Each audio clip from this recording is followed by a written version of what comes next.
Assalamualaikum warahmatullahi wabarakatuh. Selamat pagi Soli Solihah. Bagaimana kabarnya hari ini? Semoga kita semua selalu dalam keadaan sehat dan selalu dalam lindungan Allah Subhanahu wa Ta'ala. Sebelum kita memulai pembelajaran hari ini, mari kita bersama-sama membaca basmalah. Bismillahirrohmanirrohim.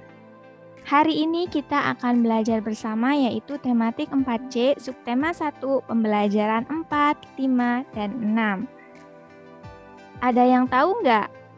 Ini pohon apa ya? Ya, ini adalah pohon kelapa. Kelapa adalah tanaman yang termasuk ke dalam kelompok palem-paleman seperti sagu. Tanaman kelapa tumbuh optimal di dataran rendah dengan ketinggian 0 sampai dengan 450 meter di atas permukaan laut. Di dataran tinggi, kelapa akan berbuah lambat, biasanya produksinya sedikit, kadar minyaknya akan rendah. Angin sangat berperan penting pada penyerbukan bunga. Lama penyinaran matahari yang baik adalah 120 jam per bulan. Matahari berfungsi sebagai sumber energi untuk fotosintesis. Bila ternaungi, pertumbuhan tanaman muda dan buah akan terhambat.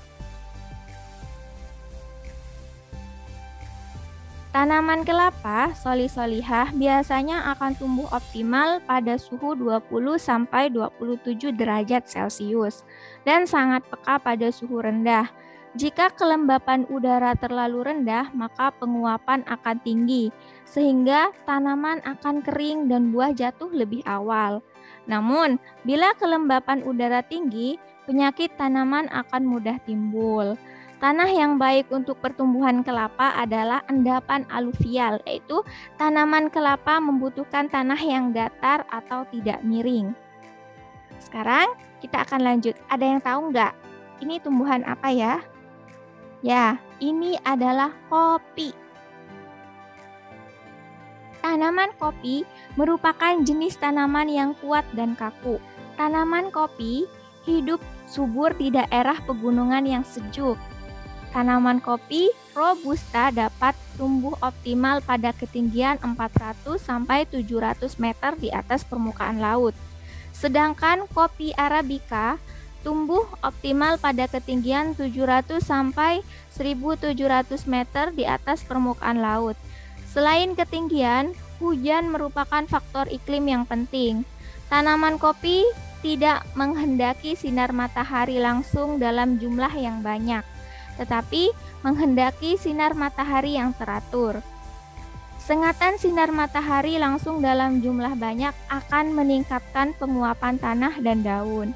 Sinar matahari yang cukup banyak juga akan merangsang terbentuknya kuncup bunga. Akibatnya, tanaman kopi menghasilkan bunga melebihi kemampuannya, sehingga jumlah bunga yang berhasil menjadi buah sedikit dan juga mutunya rendah. Oleh karena itu, tanaman kopi membutuhkan pohon penaung untuk mengatur sinar matahari agar sampai pada tanaman kopi. Dilakukan dengan cara mengatur pohon penaung.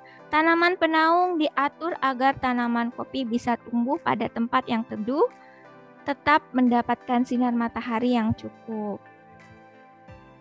Angin memiliki peranan penting dalam proses penyerbukan, namun angin juga dapat merusak tajuk tanaman atau menggugurkan bunga. Angin kencang pada musim kemarau akan mempercepat terjadinya penguapan dari daun dan tanah, sehingga menyebabkan kekeringan. Secara umum, tanaman kopi memerlukan tanah yang subur dan kaya akan nutrisi. Oleh karena itu, tanah di sekitar tanaman harus diberi pupuk. Selain itu, tanaman kopi juga menghendaki tanah yang masam. Soli Solihah, Kepulauan Indonesia dikenal dengan sebutan Untayan Zamrud di Khatulistiwa. Sebutan itu berarti Kepulauan Indonesia adalah negeri yang tanahnya subur dan memiliki kekayaan alam, serta terletak di daerah Khatulistiwa. Berbagai kekayaan alam itu antara lain tumbuhnya berbagai jenis tumbuhan di negeri ini. Di daerah yang ketinggiannya sampai 500 meter di atas permukaan laut disebut dengan dataran rendah.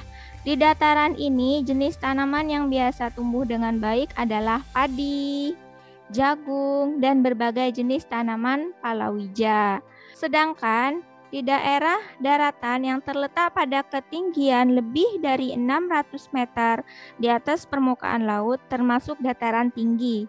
Dataran tinggi biasanya dimanfaatkan untuk tempat peristirahatan dan rekreasi karena udaranya yang sejuk dan dingin. Berbagai jenis tanaman yang biasanya tumbuh dengan baik di dataran tinggi adalah teh, kopi, kina, buah-buahan, dan juga sayur-sayuran.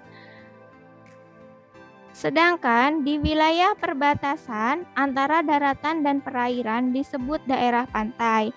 Pantai ada yang berbentuk landai dan curam. Tumbuhan yang tumbuh dengan baik di daerah pantai yaitu kelapa dan kakao. Kondisi dan karakteristik alam yang berbeda mempengaruhi jenis tumbuhan yang hidup di sekitar wilayah kita. Pertemuan minggu kemarin kita itu sudah belajar apa itu hak dan apa itu kewajiban. Seperti yang telah dijelaskan sebelumnya, kita memiliki hak atas sumber daya dan kita juga memiliki kewajiban atas sumber daya alam tersebut. Hak kita sebagai manusia adalah memanfaatkan dan mengolahnya. Selain memperoleh hak, kita juga berkewajiban untuk melestarikan sumber daya alam, misalnya makhluk hidup, termasuk. Oleh karena itu, kita harus mengambil makhluk hidup dengan cara-cara yang bijaksana. Cara yang baik dan bijaksana artinya pengambilan makhluk hidup tidak merusak lingkungan. Jika kita mengambil makhluk hidup di alam dengan cara yang tidak baik, tentu makhluk hidup akan cepat punah. Kitalah yang nantinya akan dirugikan.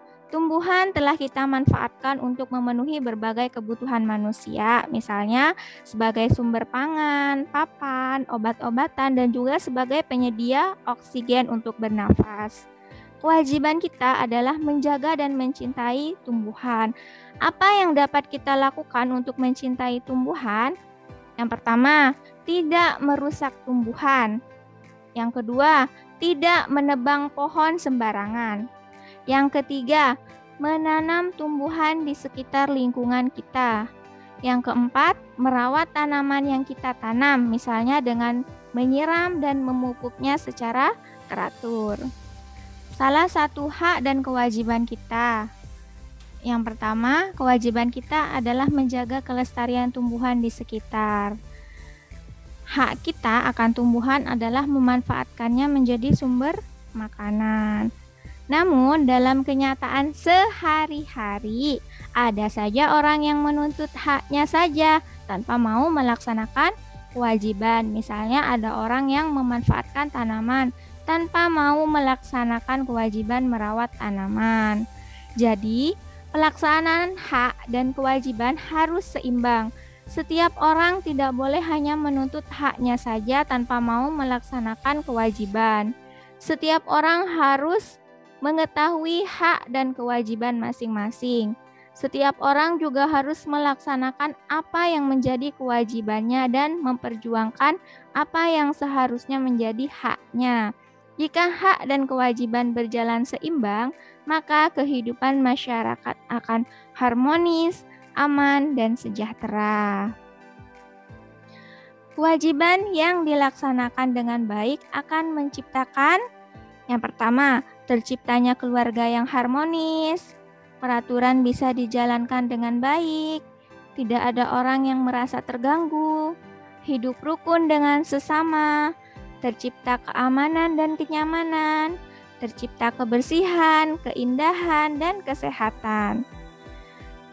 Agar pemenuhan hak dan pelaksanaan kewajiban bisa berjalan seimbang, setiap orang hendaknya bersikap yang pertama, mendahulukan pelaksanaan kewajiban sebelum menuntut hak. Contohnya, memperhatikan guru mengajar sebelum bertanya tentang pelajaran yang belum dipahami. Yang kedua, mengutamakan kepentingan bersama dibandingkan kepentingan diri sendiri. Contohnya, mengantri sesuai giliran.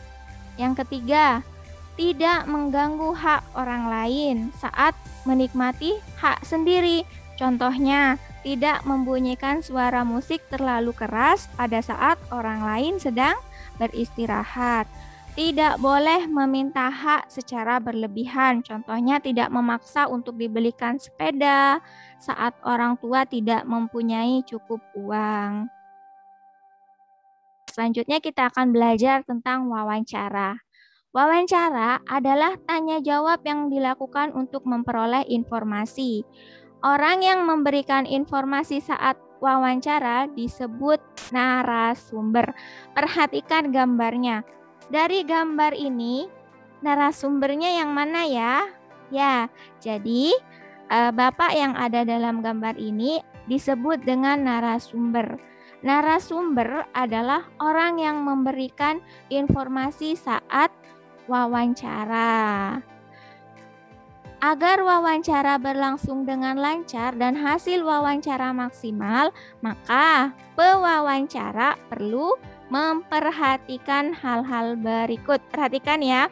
Jadi, anak-anak yang di sini sedang wawancara, ini disebut dengan pewawancara. Dan orang yang memberikan informasi, Bapak yang ada dalam gambar, ini disebut dengan narasumber. Kita lanjut. Apa saja yang perlu dipersiapkan sebelum wawancara? Yang pertama, membuat janji dengan narasumber. Yang kedua, menentukan tujuan atau keperluan wawancara. Yang ketiga, mempersiapkan alat-alat untuk mencatat atau merekam jawaban dari narasumber, seperti pulpen atau alat perekam suara. Yang keempat, menyusun pertanyaan untuk mengetahui informasi yang akan diperoleh. Yang kelima, berlatih agar tidak selalu membaca pertanyaan yang disusun. Yang keenam, berpakaian sopan. Yang ketujuh, datang tepat waktu. Ketika sedang melakukan wawancara, kita yang pertama harus berbicara dan bersikap sopan. Sebelum mengajukan pertanyaan, sebaiknya wawancara diawali dengan memperkenalkan diri dan menyebutkan tujuan wawancara.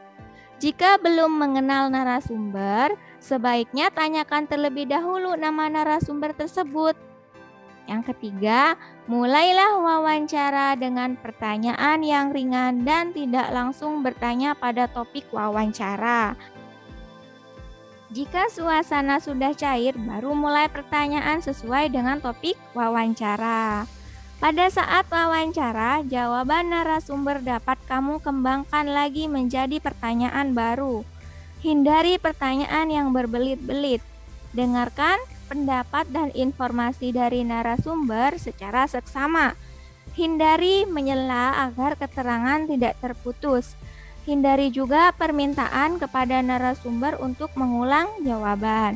Nah, coba perhatikan gambarnya.